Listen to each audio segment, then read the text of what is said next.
Welcome to Khufu's funerary complex.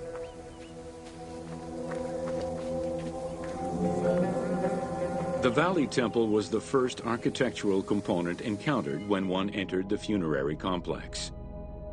It was considered the official entrance of the tomb and mixed the structural components of both a temple and a portico. Khufu's Valley Temple shows evidence of a basalt pavement, letting us know where the portico portion of the structure was located.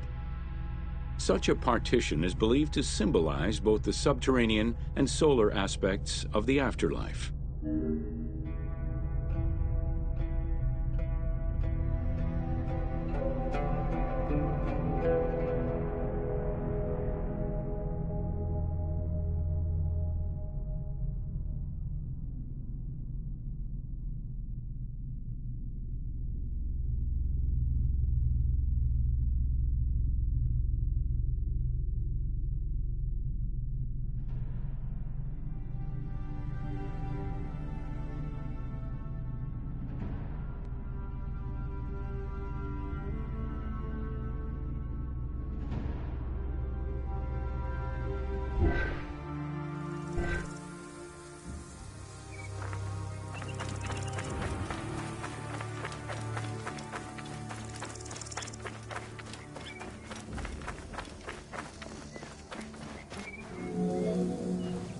Khufu's causeway ran from the floodplain up to the plateau, linking together the Valley Temple and the Mortuary Temple.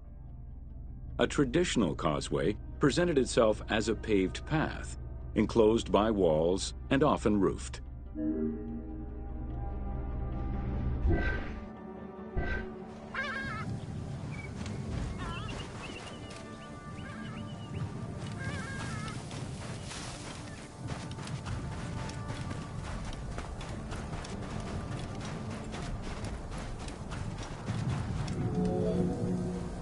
Fragments discovered by archaeologists indicate that the walls in Khufu's causeway, one of the longest known to us, were decorated with carvings and possibly paint.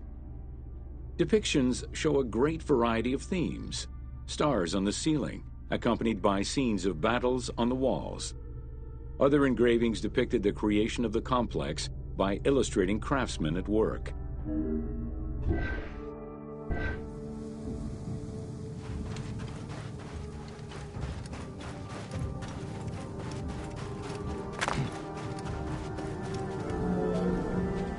The most impressive private cemeteries of Giza are located east and west of Khufu's pyramid. The Eastern Cemetery was reserved for members of the royal family, while the Western Cemetery was mostly set aside for various court dignitaries.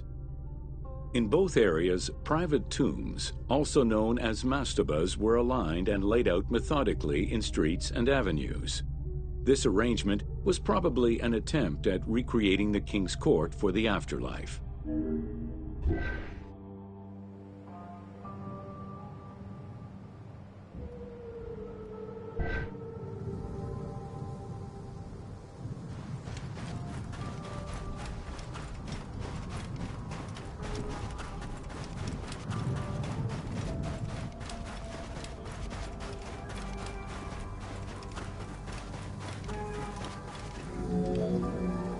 To the east of Khufu's pyramid reside three smaller constructions, the three Queen's Pyramids. A sloping passage led from the ground surface to a burial chamber, cut out of the bedrock and lined with masonry. If it seems quite certain that these monuments were intended for queen's burials, the identity of the original occupants is hard to assess.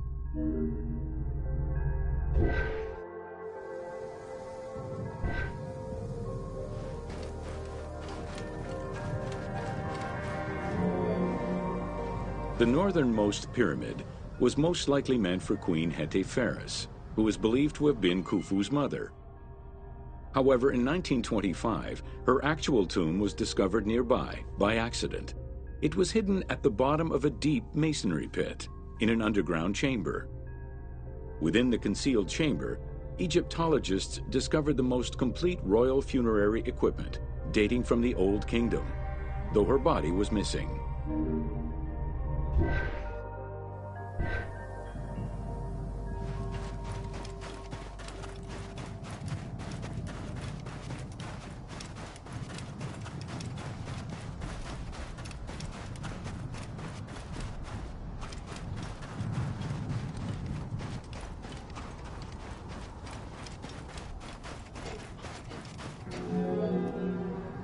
Within the vicinity of Khufu's pyramid, Egyptologists have uncovered 7 boat pits.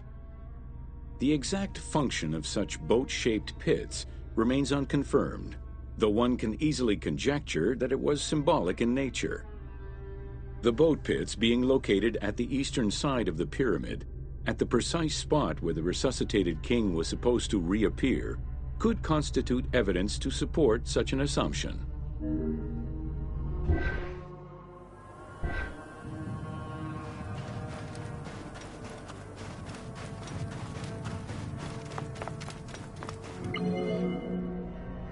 The 2 southern boat pits, each covered by a roof of huge limestone slabs, were discovered in 1954 by Kamal al-Malak, an Egyptian Egyptologist.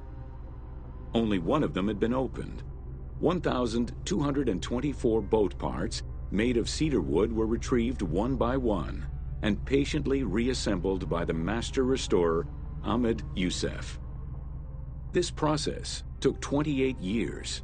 Youssef worked by following lines of mortise and tenon joints and by stitching parts together with vegetable ropes, all in order to keep the design as authentic as possible.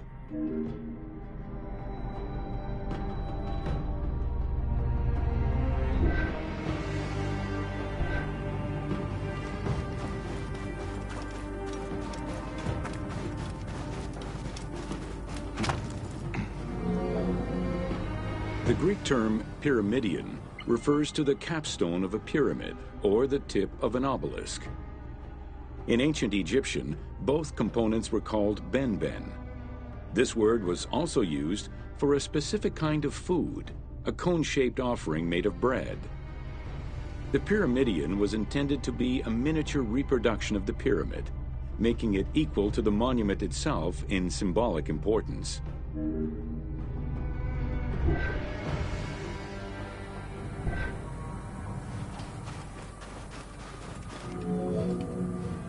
A few pyramidia have been retrieved from pyramidal complexes. The earliest, found in Dashur, is undoubtedly a good example of Old Kingdom's pyramidia. It is made of limestone and has no inscriptions. Some engraved pyramidia were recovered from private funerary chapels. Their inscriptions all related to the solar symbolism of the benben.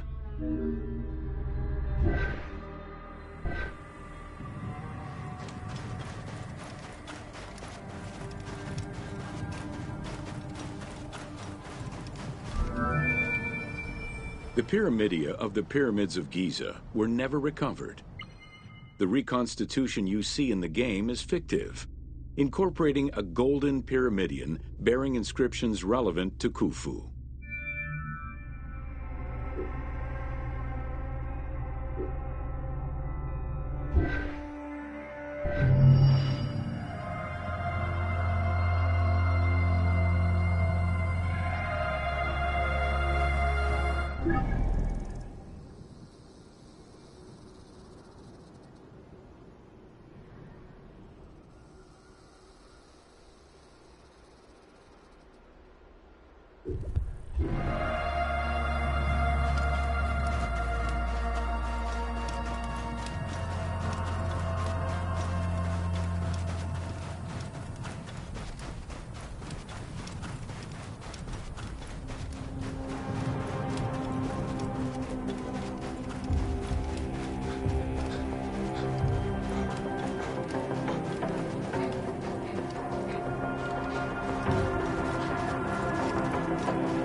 Welcome to Secrets of the Great Pyramid.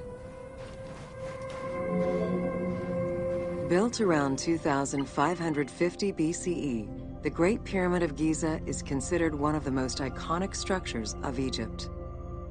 It is the biggest of the pyramids and the only one of the 7 wonders of the ancient world still standing. The numbers associated to the Great Pyramid of Giza are impressive. A workforce of over 20,000 people, 6 million tons of stone, and 20 years of construction. It was a massive undertaking for a pharaoh's tomb.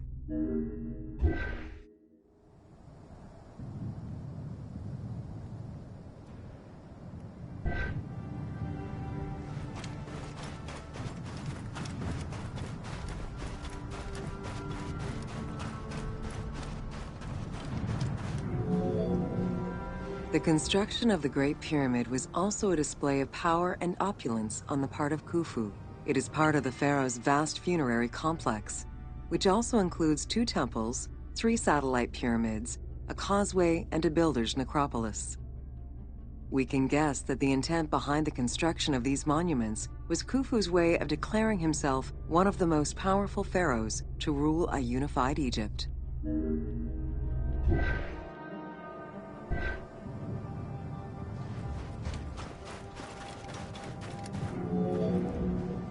New insights into engineering and ancient Egyptian culture are still being revealed over 4,500 years later. For example, a recently unearthed papyrus offers a glimpse into the life of a tradesman at the time of the pyramid's construction. Also, a logbook belonging to a team leader during the building gives details on the craftsmen, their work schedules, and the raw materials required.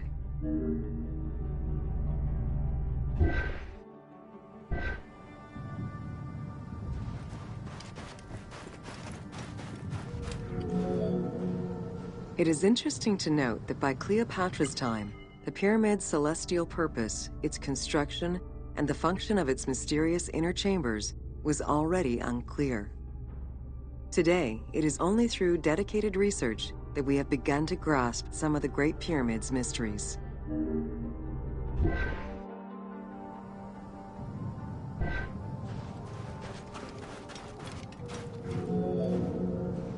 The Egyptians had polished their design for centuries by the time work on the Great Pyramid began. Intended as a tomb for Khufu, the Great Pyramid's structural design has been considered to be nearly perfect by engineers and historians ever since.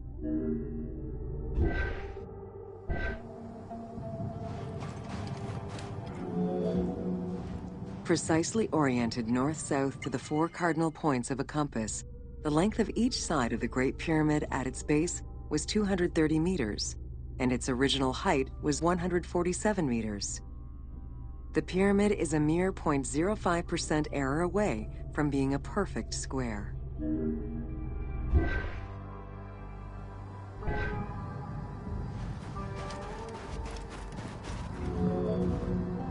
In order to achieve the shape of a true pyramid, the design required many considerations in the planning phases as well as precision during execution. It was especially critical that they control the angle of inclination on all sides at every stage of construction.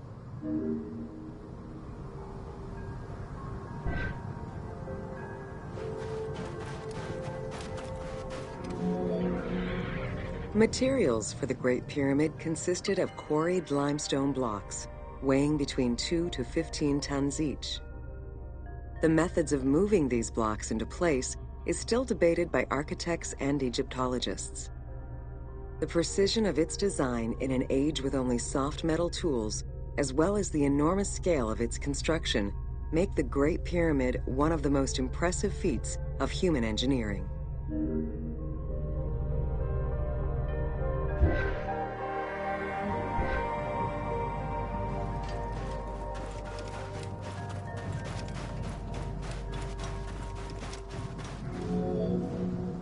It's estimated that it took between 600,000 and 2 million blocks of stone to build the Great Pyramid. Experts calculate it would have required men to move 12 blocks every hour around the clock for for 20 years to place the 2.3 million stones the monument is made of.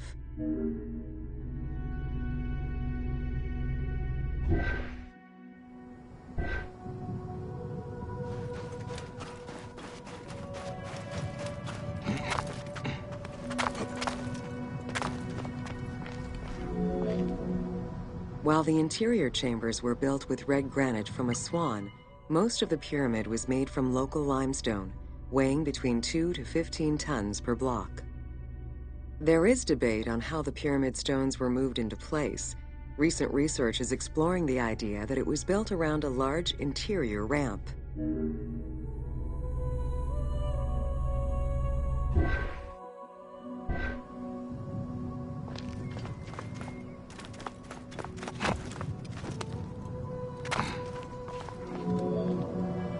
The recently discovered logbook confirms that the high-quality limestone of the outer casing was brought by boat across the Nile from a quarry in Tura.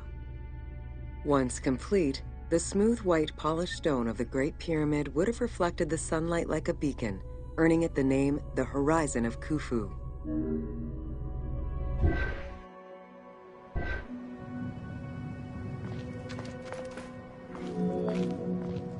Over the centuries, thieves and travelers attempted to access the Great Pyramid numerous times.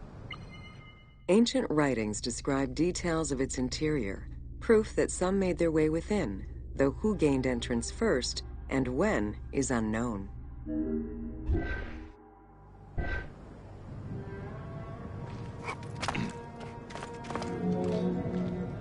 The main entrance of the Great Pyramid is located 17 meters above ground level. It faces north, likely in order to align with the North Star. Though the entrance passageway had been discovered in antiquity, any further access into the Great Pyramid was stopped by massive vertical slabs of rock. As such, present-day visitors to the pyramid must use the robber's entrance.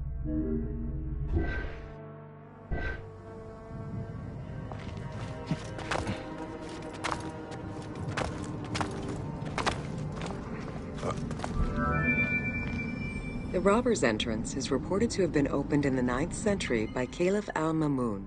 In search of treasure, the Caliph had his men dig their way inside the Great Pyramid. The most likely scenario is that they enlarged a corridor which had been created by tomb robbers during antiquity. As such, this is how the team can justify access to this wonder.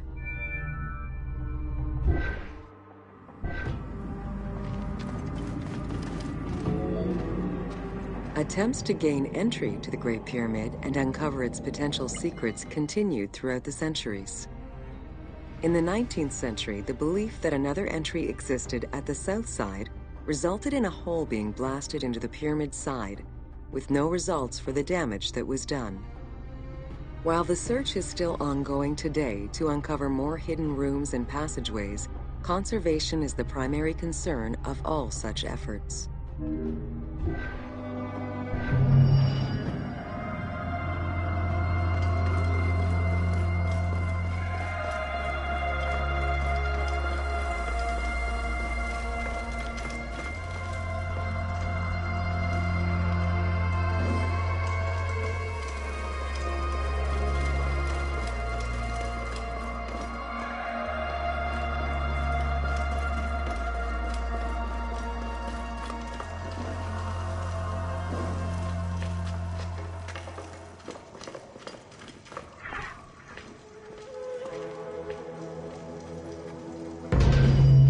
Welcome to the Great Pyramid of Giza, Upper Chambers. At the entrance of the ascending passage are 3 granite flagstones estimated to weigh up to 25 tons each. They were used to protect the Great Pyramid from thieves. Undaunted by the granite blocks, the thieves simply dug into the softer limestone around them, thus creating the robber's entrance.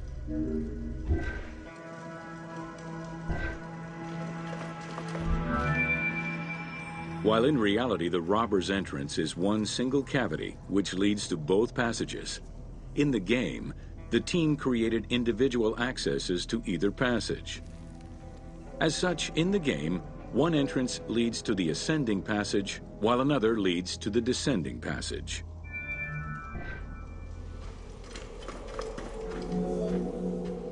The ascending passageway of the Great Pyramid provides a direct path into the Grand Gallery and is accessed 30 meters from the entrance along the descending corridor. Both corridors have similar dimensions and are designed with the same 26-degree incline.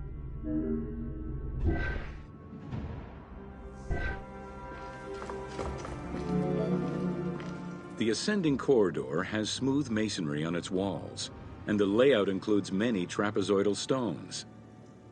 Both the floor and ceiling of the passageway indicate that the passage was enlarged, possibly during or after the funeral, to allow workers room to move granite blocks meant to plug the corridor.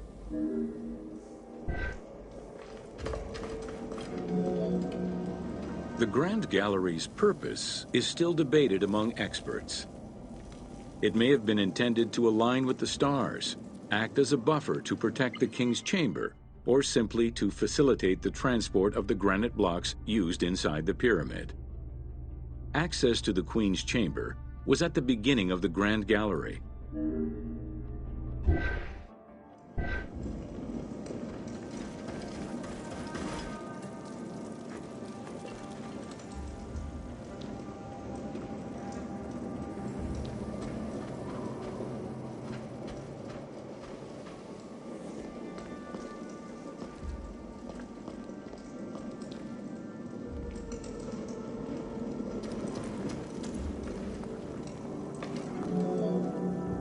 Though this room is referred to as the Queen's Chamber, it is believed that there was no queen buried here. Based on their knowledge of earlier pyramids, Egyptologists believe it was more likely intended as the king's serdab, a chamber meant to contain the Ka statue, which would in turn house the king's spirit.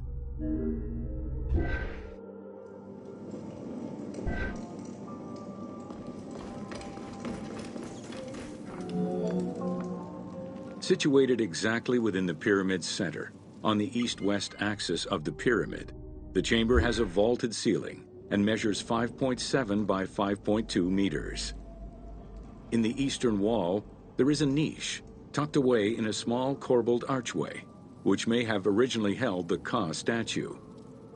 Behind this niche is another smaller hole, possibly dug out by thieves in search of further treasure.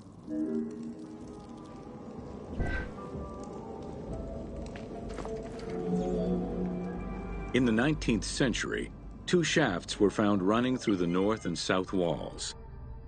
They each run in a horizontal line for 2 meters before sloping upward, and both are closed off with limestone blocks fitted with copper handles. Whether they were intended as ventilation shafts for workers or a celestial connection for the pharaoh's spirit is unconfirmed.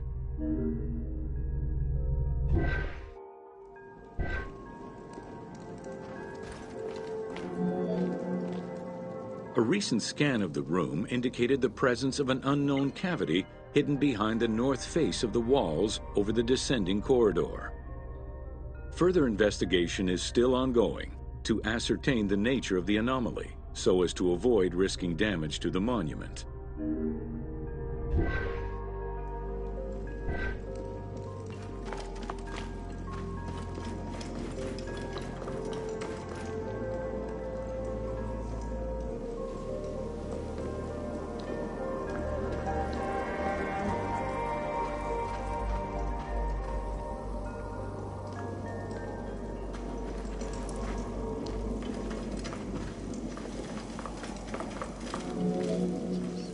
Khufu's architects were possibly influenced by earlier rhomboidal pyramids when designing the gallery.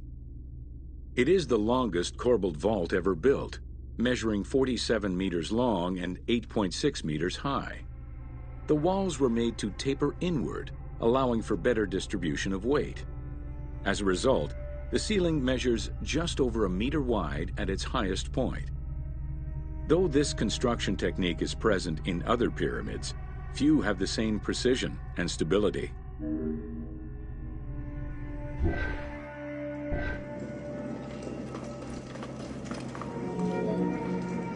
While the space is visually dramatic, the gallery seemed to serve a practical function, though what exactly remains uncertain.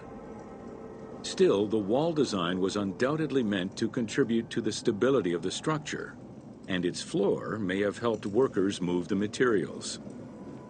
A channel runs along the middle of the room. A movable floor originally rested in this central recess. The raised benches on either side are equipped with slots that may have been used to help position the granite blocking stones.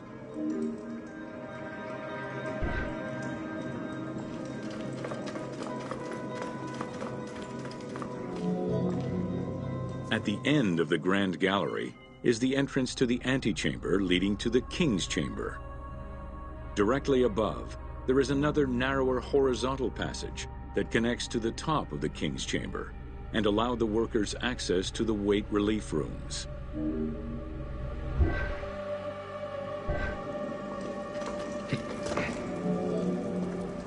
The far end of the Grand Gallery leads to a small antechamber with a portcullis, preventing access to the King's Chamber. The portcullis was composed of 3 separate granite slabs. They were designed to be lowered into place and seal the chamber after the burial of the king. The grooves dug out to hold the slabs in place are still clearly visible to this day.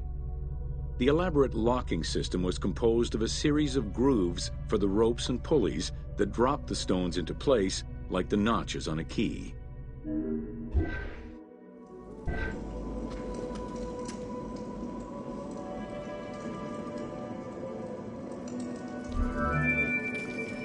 For the purposes of the game, the team elected to remove the portcullis slabs in order to grant the player access to the King's Chamber.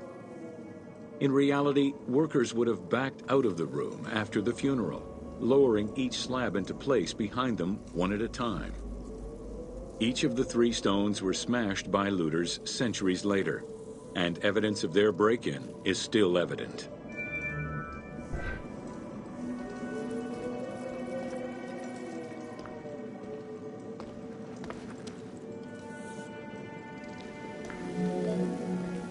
The King's Chamber is built entirely out of red granite.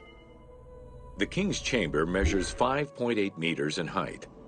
It has an imposing cover of 5 stacked levels above, with granite beams weighing 25 to 40 tons each. The uppermost level is surmounted by a vault of stones, arranged in chevrons to bear the enormous structural load.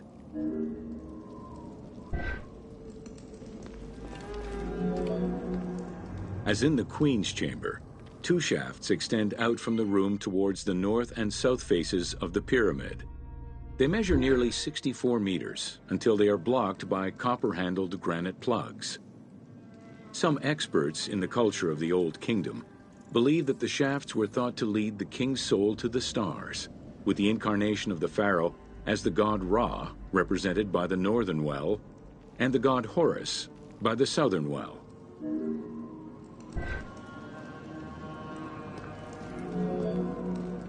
There is a granite sarcophagus at the west end of the room, but it is the concealed construction inscriptions left by workmen on the roof's stones which verify this as the resting place of Khufu. The sarcophagus was recorded as being empty when it was discovered, and its design indicates that there was once a lid in place. It's possible that this sarcophagus is only a cenotaph in memory of the pharaoh, but was never actually meant to receive the body.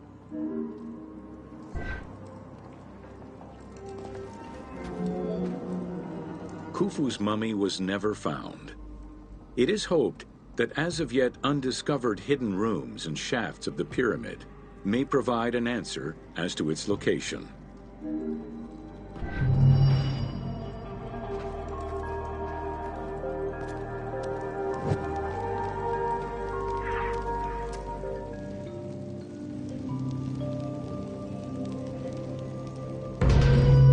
Welcome to Jean-Pierre Houdin's Theories.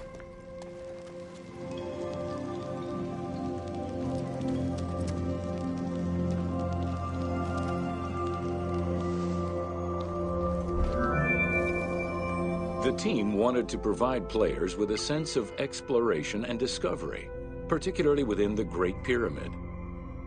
As such, a decision was made that the internal design of the monument in the game would reflect Jean-Pierre Houdin's theories. While the antechambers of the king's tomb have yet to be discovered, Houdin posits that this is merely due to a unique design, placing the pharaoh's tomb at the center of the pyramid. The entire tour you are about to take was designed along Houdin's hypotheses.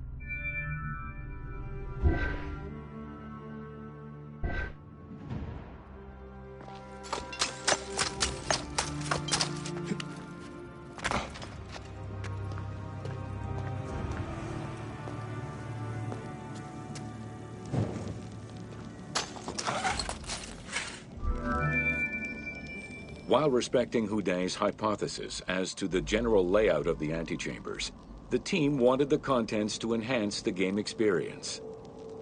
In regular royal tombs, the antechambers were filled with all the material goods needed by the pharaoh in the afterlife.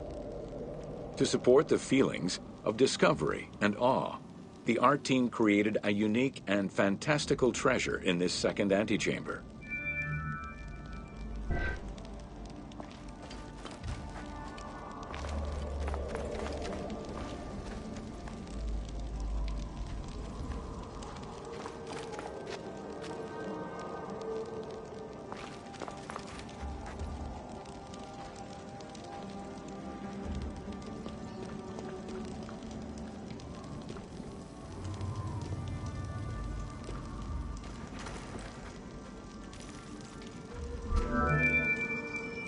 Houdin theorized that the ascending corridor and the Great Gallery were used by the workers to haul hoist the heavy beams above the king's chamber. He called it the service circuit. The corridor you are in now was created by the team following Houdin's theory and is referred to as the noble circuit. It is through this corridor that the wooden sarcophagus containing the pharaoh's mummy would have been transported to its final resting chamber.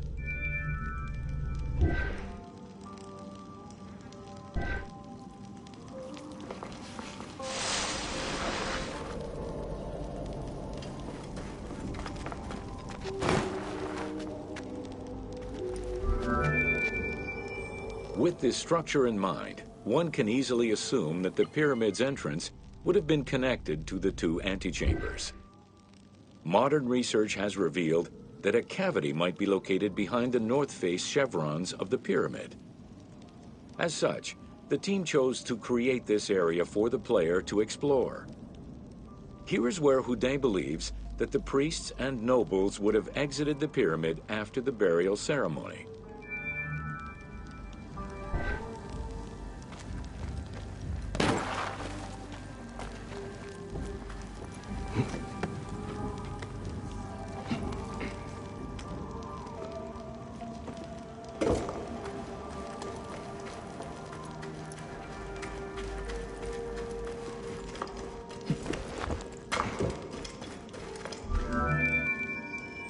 Many theories regarding the construction of the Great Pyramid rely on the usage of external ramps. However, Houdin believes an external ramp would have been too steep for the upper portion of the pyramid. This is why he posits that there were two ramps. An external ramp for about half of the height of the pyramid, which then became an internal ramp for the second half.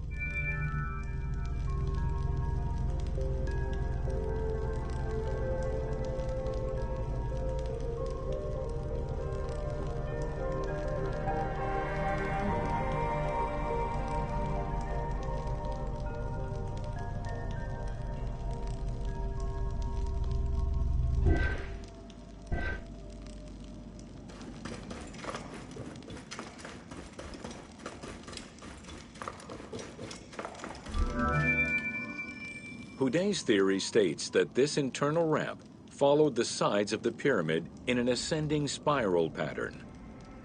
A notch discovered in the edge of the Great Pyramid, known as Bob's Room, seems to support this theory. Located at the corners of each edge of the pyramid, these large rooms would have allowed workers to turn the stone by 90 degrees, allowing them to continue the ascent. the team chose to create rooms such as this one, bringing Houdin's hypothesis to life.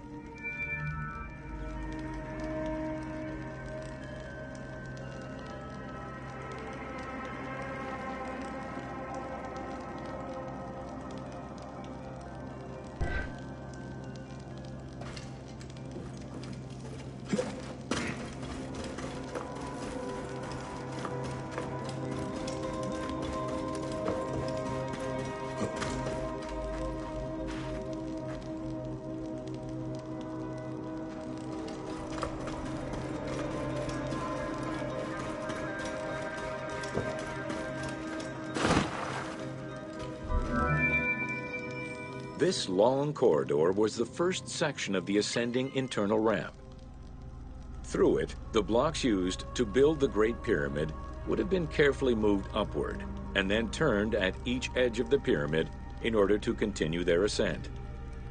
Though the team only created the main ramp for the game, Houdin posits that this ramp had 2 levels, allowing workers to return safely to the bottom thanks to an additional corbelled upper section.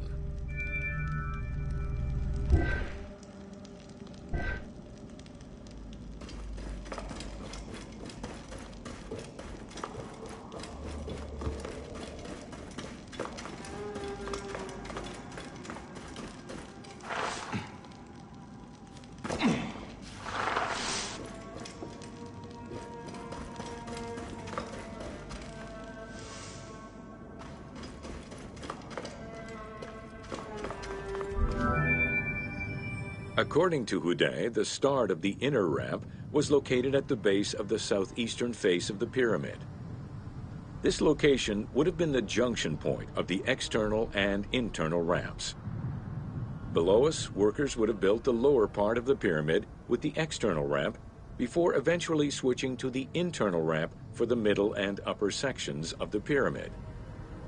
At that time in the process, they could have reused the material of the external ramp to fill the center of the pyramid, hauling the stones in through the internal ramp.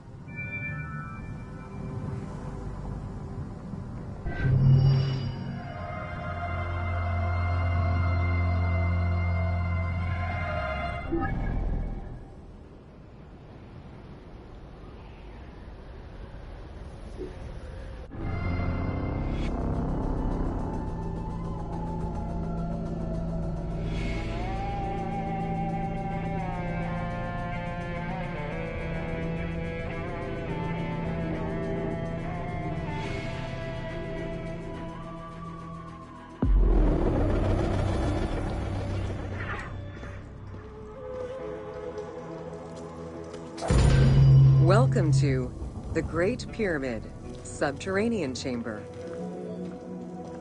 From the original entrance of the Great Pyramid, there is a passage leading to the subterranean chamber.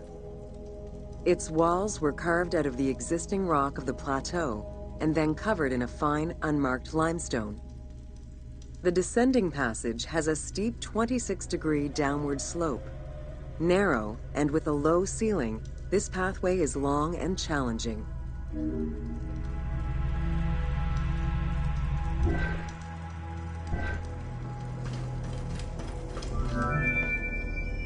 While the original passage was 145 meters long, the team reduced its length and made it both wider and higher. The main focus of the work in reproducing the location was centered upon preserving the unique claustrophobic environment of the Great Pyramid, while still allowing for a smooth game navigation.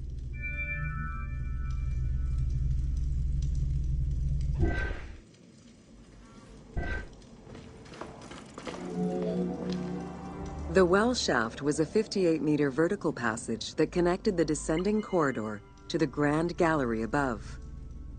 An adjacent grotto may have originally been a small natural well in the bedrock that was enlarged during the tunneling. Whether the grotto was intended for another purpose is uncertain.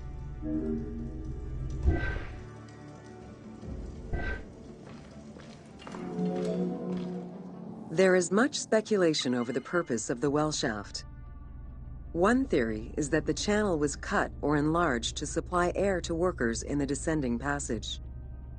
Another is that it was meant to provide an exit route once the work was done in the heart of the pyramid. Without the well shaft, workers would have been trapped inside forever when the Grand Gallery was sealed. The opening at the bottom of the well shaft was most likely sealed by exiting workers to camouflage the passageway.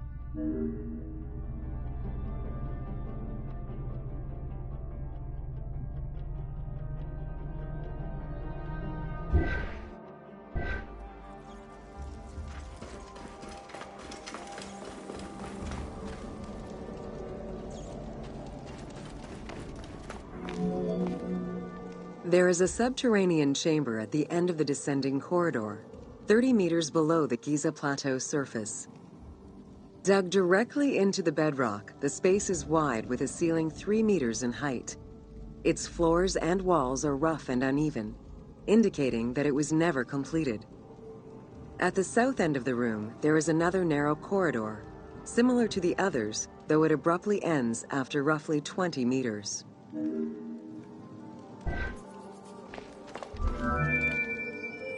The chamber also contains an 11-meter pit near the east side. It's unclear what this may have been used for. In the game, this well leads to a fictive underground complex containing key game-related mysteries.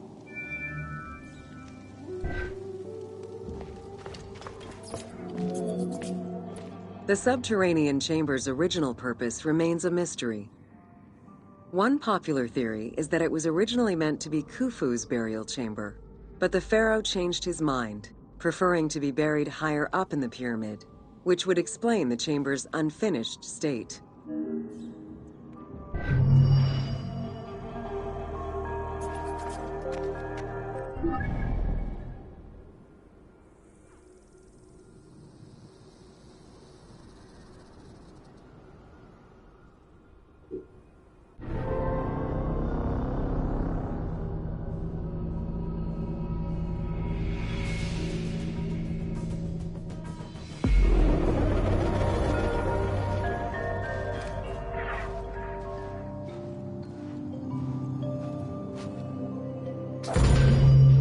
Welcome to The Origin of the Pyramid.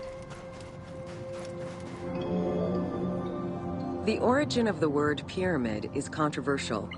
Most believe that it originates with the Greek word pyramis, which referred to a bread of conical shape. Life and death in ancient Egypt were modeled on the cycle of the sun. The perfect shape of the smooth-faced pyramid became associated with the metaphor of the pharaoh transformed into one of the sun's rays in death. Pyramids represented the Benben, the primordial mound of the Heliopolitan creation myth. These stories permeated every aspect of Egyptian life to a greater or lesser extent.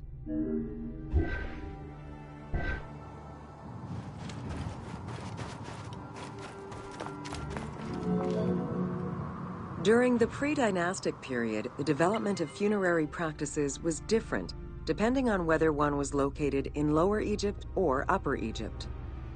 Well before the pyramid, there was the burial pits. It is on the site of Merimde Beni Salome in Lower Egypt that we find the oldest funerary site, dating back to 5000 BCE. Study of the tombs revealed that the bodies of the deceased were deposited in a shallow grave, in a fetal position. Though a few objects were recovered from these graves, they offered no insight as to the social class of those interred within.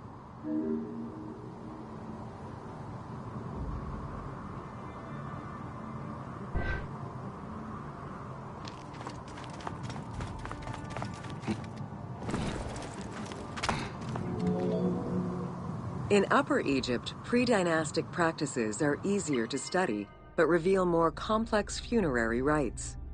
They are divided into two cultural phases, Badarian and Nagada.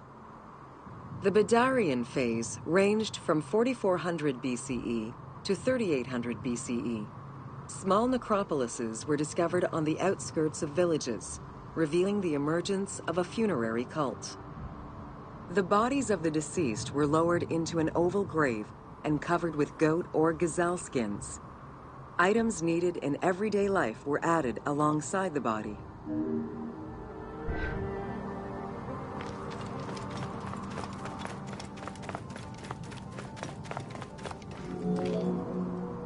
During the three Nagata periods ranging from 4000 BCE to 3510 BCE, funerary practices evolved in complexity. The shape of tombs changed from oval to rectangular, mimicking the homes of the living. The size of the burials increased and funerary items became more stylized and numerous.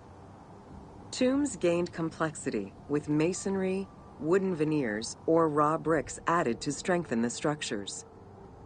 In time, socially stratified necropolises emerged. For example, in Hyrcanopolis, the elite and commoners had separate necropolises.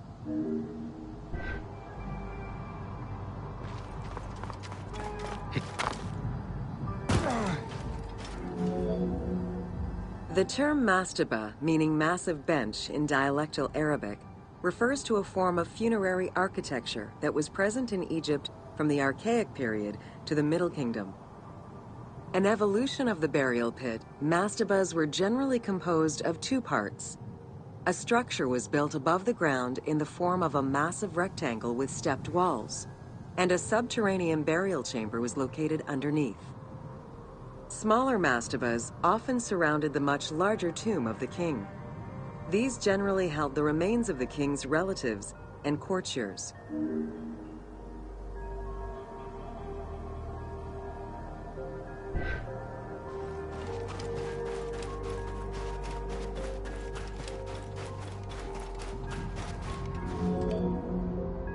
The arrangement of the substructure of the mastaba evolved during the course of the Old Kingdom. From the 5th dynasty onwards, mastabas often featured multi-roomed substructures, with sometimes up to 30 rooms. Also, the quantity and quality of decorated surfaces increased noticeably, as well as the number of statues found within.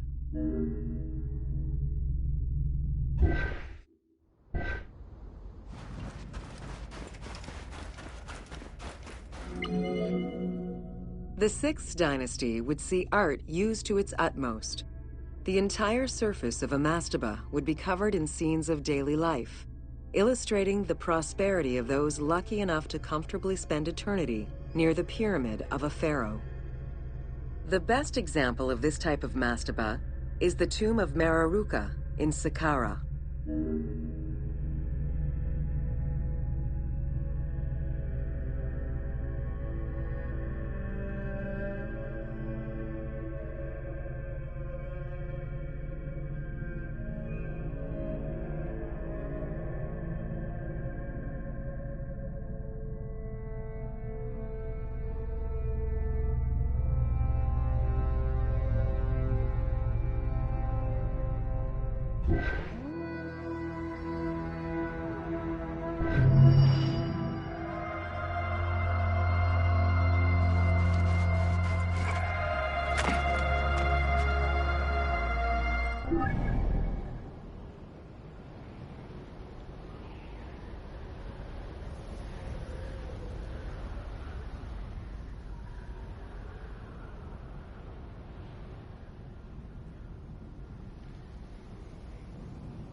Welcome to Menkaura's funerary complex.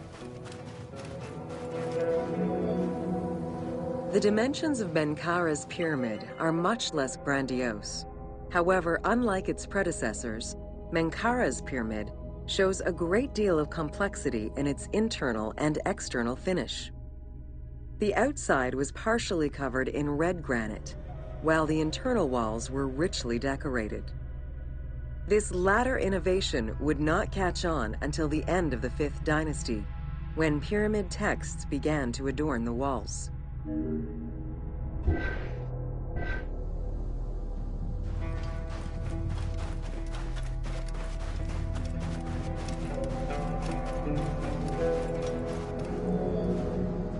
Menkaura's pyramid contains 2 sloping passages, both located in the northern side of the structure.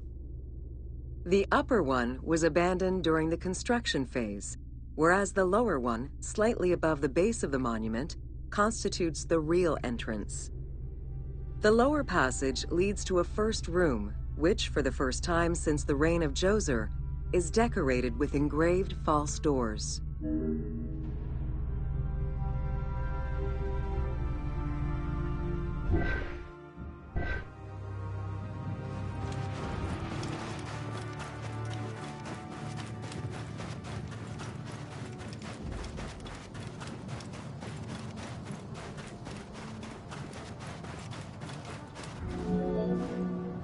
While Menkaura's pyramid complex was unfinished at the time of his death, it was hastily and somewhat shabbily completed by his successor, Shepseskaf.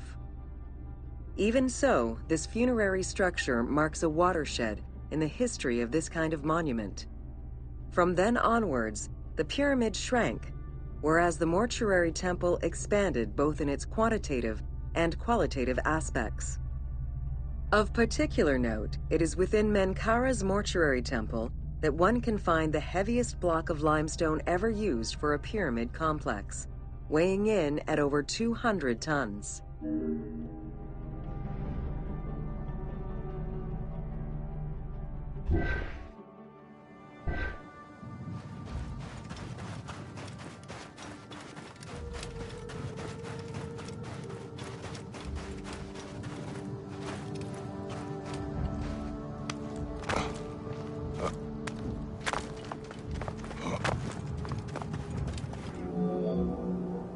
Menkaura's causeway was completed in mud brick by the king's successor, whereas the lower part was nothing more than a simple ramp. As for the Valley Temple, it was built in 2 phases. The foundations were first laid out in limestone during Menkaura's reign, but the temple itself was completed in mud brick afterwards. As such, the Valley Temple was soon damaged and ended up being completely rebuilt during the 6th dynasty.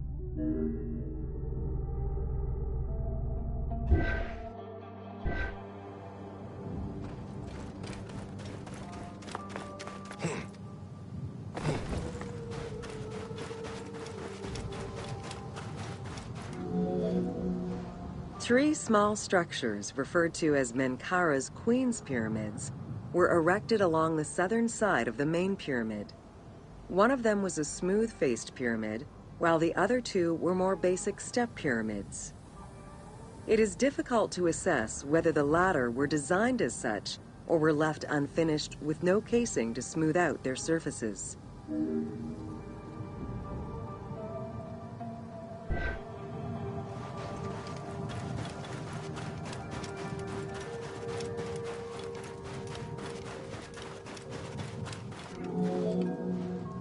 The easternmost pyramid was built with the traditional rooms and corridors found within a satellite pyramid meant to house the king's ka. However, a granite sarcophagus was found within, leading to the conclusion that it was used as an actual tomb rather than as a symbolic cenotaph. Drawing on these observations, some assume that this pyramid was first built as a satellite pyramid for the king's ka, before seeing its purpose change to that of a queen's tomb. Which queen, however, remains a mystery.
Welcome to Khafre's funerary complex.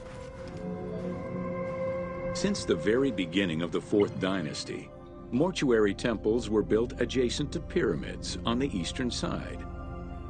Such a location, facing the rising sun, as well as the world of the living as a whole, held an important symbolic meaning, for it was within the mortuary temple that kings were revived through daily rituals.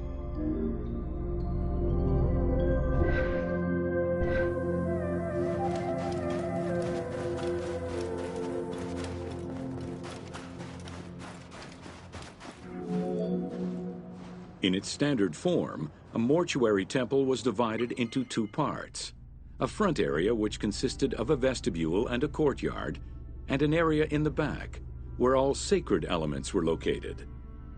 The back of the temple incorporated several essential features, including an inner sanctuary with a false door, which allowed the soul of the pharaoh to travel between the world of the dead and the world of the living.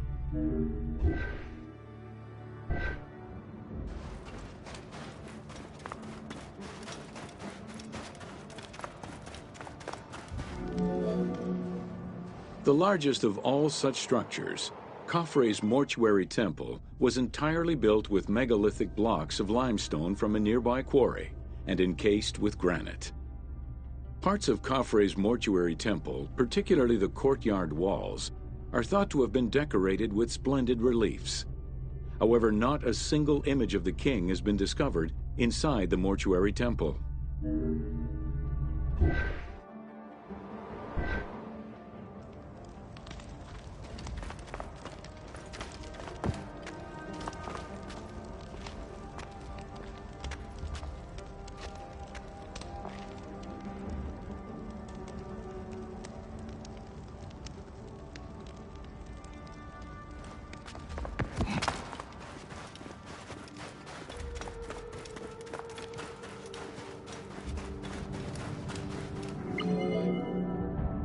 Khufu's direct successor, Djedefre, followed the custom which required each king to establish a new site for their funerary accommodation, and chose Abu Rawash as his last resting place. When the time came to build his own funerary complex, Khafre, also one of Khufu's sons and the successor to Djedefre, broke with tradition and returned to Giza. Not only did Khafre thumb his nose at tradition, but he did so in a way which he hoped would allow him to overshadow his father's most important monument.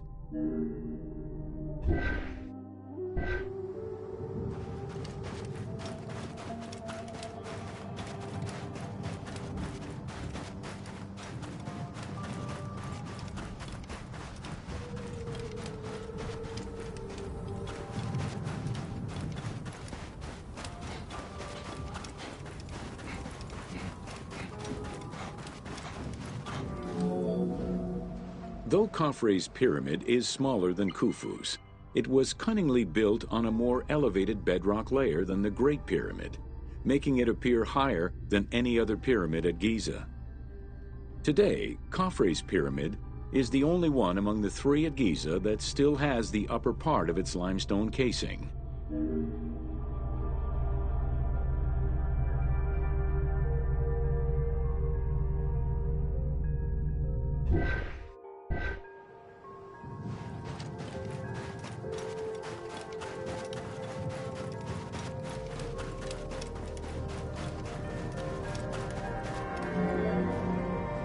Considered a most sacred area, the Giza necropolis was strictly defined, both geographically and physically.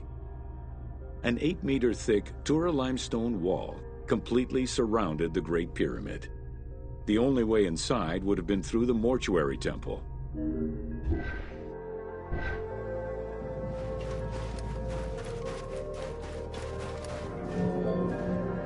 From the reign of Sneferu and onwards, the subsidiary pyramid became a common feature within the pyramidal complex. The function of the subsidiary pyramid, however, smaller in size and in height than the royal tomb, remains unclear, though some believe that it was meant to house the ka of the pharaoh.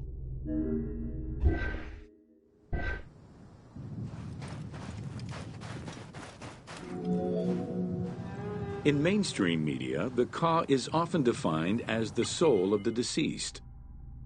The truth is a bit more complicated. Within the ancient Egyptian funerary belief system, the ka was a component of a living person, which separated itself from the body at the time of death. It represented the deceased's vital essence. In order for the deceased to ascend to a new life, whether in this world or the next, the ka had to be embodied in a statue, and its existence maintained through offerings and rituals.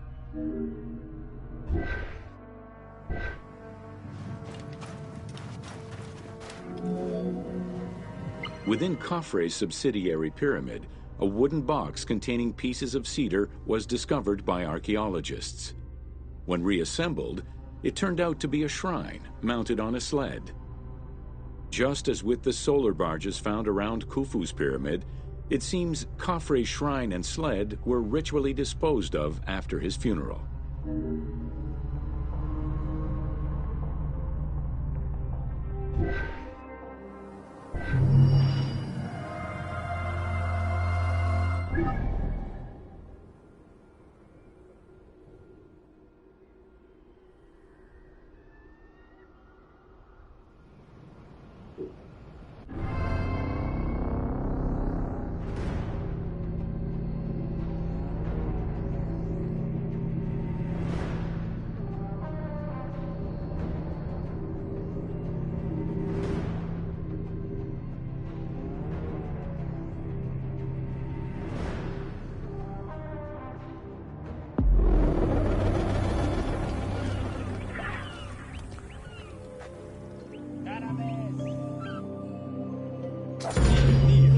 Welcome to an overview of the Giza necropolis.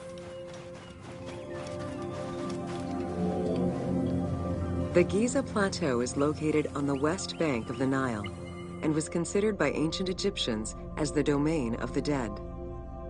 The pyramidal complexes found there were built over the span of 3 generations, during the reign of Khufu, Khafre, and Menkaure.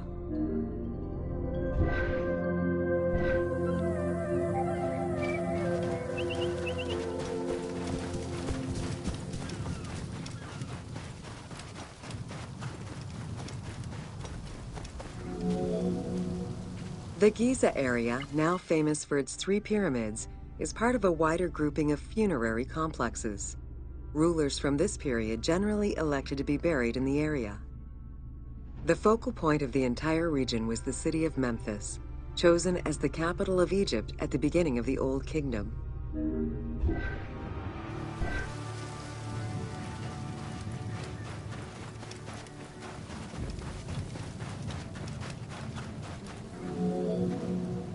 The placement of the Giza monuments, and particularly that of the pyramids, followed a practical yet strict alignment.